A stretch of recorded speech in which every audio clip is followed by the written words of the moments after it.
안녕하십니까?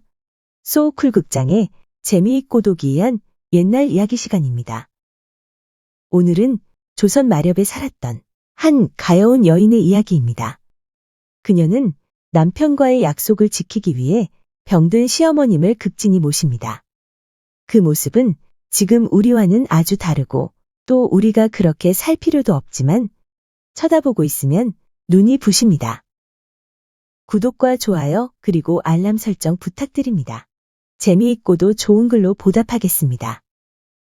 선비 김생의 부인 이 씨는 홍문관 교리벼슬을 한 이회상의 손녀였다. 김생은 참판 김용주의 막내 아들로 자식이 없는 종숙 김일주의 양자가 되었다.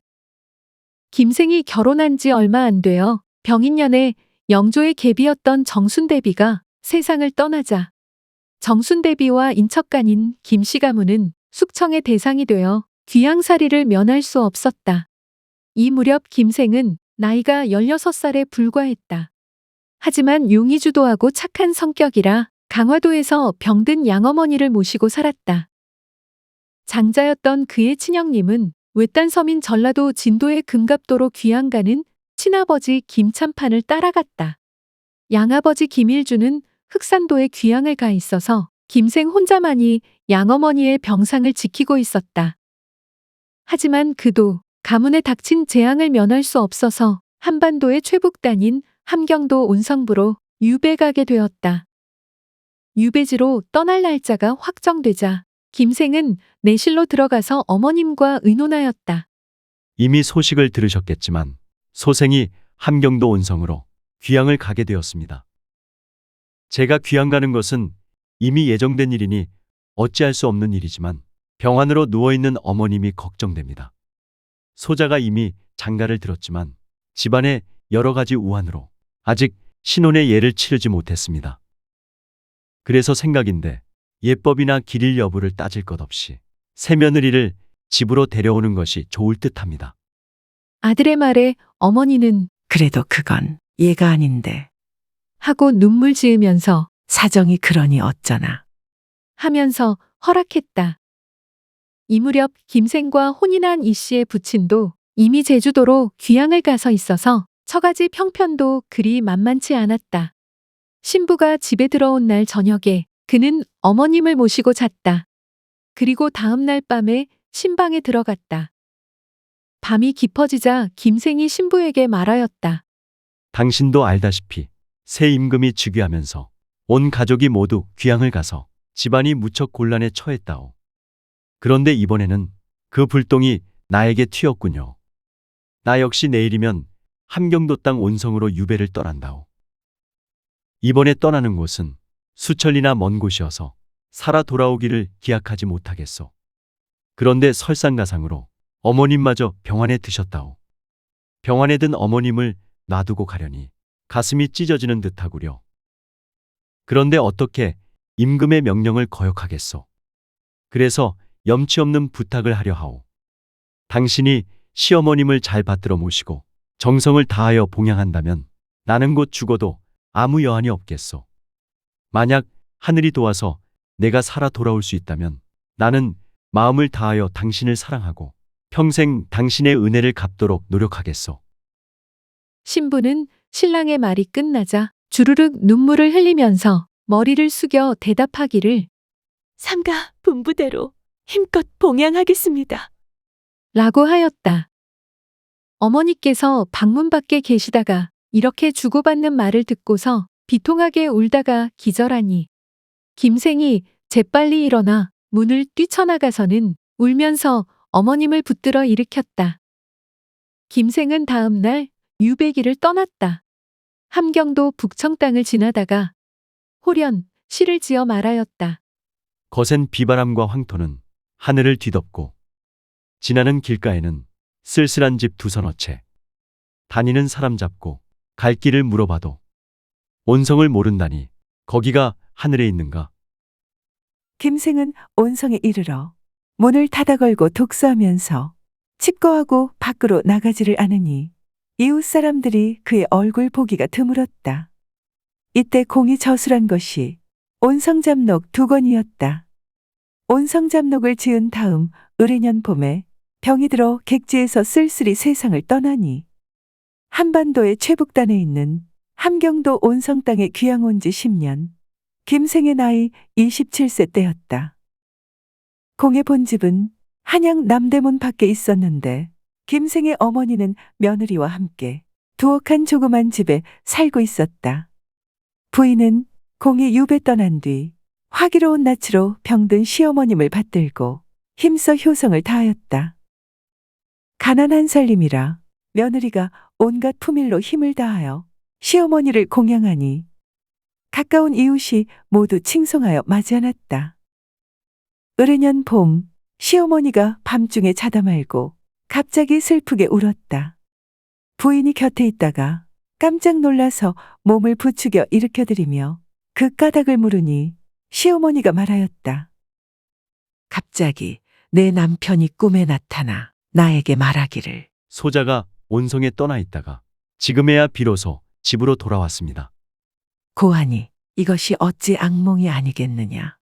부인이 시어머님의 말씀을 듣고 눈물을 흘리면서 말하였다. 제 꿈에도 역시 이와 같았사옵니다. 라고 하였다. 반년쯤 있다가 비로소 김생이 죽었다는 소식을 전해 듣고서 따져보니 과연 죽은 날이 바로 그날이었다. 시신을 모셔와서 장사 지낸 뒤에도 부인은 더욱 정성을 다하여 시어머님을 섬겼고 아침 저녁으로 진지를 올릴 때도 역시 그랬다. 겉으로 얼른 보기에는 남편의 죽음에 대해 부인이 아무런 슬픈 마음도 없는 것 같았다. 그러자 이를 본 사람들이 모두 부인이 부부의 정을 알기 전에 남편과 헤어져서 그렇다고들 말했다. 탈상날을 맞아 부인은 제사 음식을 정성을 다하여 마련해 올리고는 밤이 다하도록 슬프게 울었다. 부인은 시어머님이 말려서야 비로소 울음을 거두고 홀로 자기 방으로 돌아갔는데 다음 날 하늘이 이미 훤히 밝았는데도 며느리의 방은 고요할 뿐 아무런 움직임이 없었다. 시어머님이 이를 몹시 의아하게 생각하여 문을 열고 들여다보니 이 시부인은 목욕을 깨끗하게 하고 신혼 예를 올릴 때 입었던 옷을 입고 이불을 몸에 덮은 채 이미 죽어 있었다. 베갯머리 곁에는 약사발이 하나 있었고 상위에는 3통의 편지가 있었다. 한 통은 시어머님께 올리는 것이고 둘째 것은 시숙에게 그리고 3번째 것은 친정의 부친에게 올리는 것이었다. 부인은 시어머님께 올리는 유서에서 말하였다. 죽은 제 남편은 헤어질 때 제게 울면서 부탁하기를 시어머님을 효도로서 받들라고 했습니다. 이후 지아비의 부탁을 저버릴지 두려워하여 저는 원한을 머금고 비통함을 참으면서 어언 10여 년에 이르렀습니다. 그러나 이제 죽은 지아비의 3년상이 이미 지났고 계연도 앞으로 철거할 것이어서 의지하고 바랄 데가 없습니다. 따라서 죽은 남편을 따르고자 하여 감히 이렇게 스스로 목숨을 끊으오니 불효를 용서해 주시옵소서. 어머님, 부탁하건대 저를 남편의 옆에 묻어주십시오.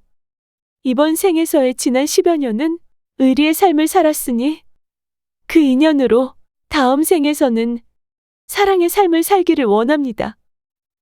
저는 인연 따라 남편을 찾아가오니 원하옵건대 너무 슬퍼 마시고 귀한 몸을 잘 보호하소서. 또 시숙에게 올리는 유서에서는 말하였다. 시가가 비록 왕실과 인척간이었으나 본래부터 청렴한 데다가 재앙이 겹친 이후로 가난함이 매우 심합니다. 제가 돈 50냥을 마련해 장롱 속에 간직해 두었으니 이 돈이면 장사 치르는데 충분히 쓰실 수 있을 것입니다. 제 몸에 붙어 있는 것들은 제가 이미 스스로 처결했사오니 다른 사람의 손이 제 몸에 닿지 않게 해주십시오. 그냥 이대로 묻히기를 원합니다. 죽은 지아비와는 살아서는 헤어져 살았지만 이제부터는 같은 곳에 있게 될 터이니 아무 여한이 없습니다. 기쁜 마음으로 남편 곁으로 가니 너무 슬퍼하지 마십시오. 그때가 정축년 3월 16일이었는데 이와 같은 사실을 들은 친척과 이웃들은 모두 울었다. 이날은 시커먼 구름이 사방을 뒤덮고 한낮인데도 저녁 무렵처럼 어둑어둑했다. 나는 이 집안과는 비록 가까이 하지 않고 있었으나 친척 한 사람이 이날 일을 목격하고 와서 말하기에 여기에 옮겨 적었다. 이미 아시고 계시겠지만 여기에서의 나는 이 글이 실려있는 금계필담을 저술한 서유영입니다. 들어주셔서 고맙습니다. 용어 풀이와 참고문헌 그리고 자료 출처는 명기만 하고 따로 읽지는 않겠습니다. 참고하시기를 바랍니다.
소우쿨 극장은 일주일에 2번, 매주 화요일과 토요일, 오전 11시 전후에 이야기 올리는 것을 원칙으로 합니다.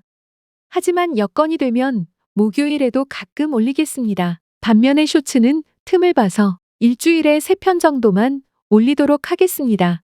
고맙습니다. 다음에 만날 때까지 건강하시기를 기원합니다.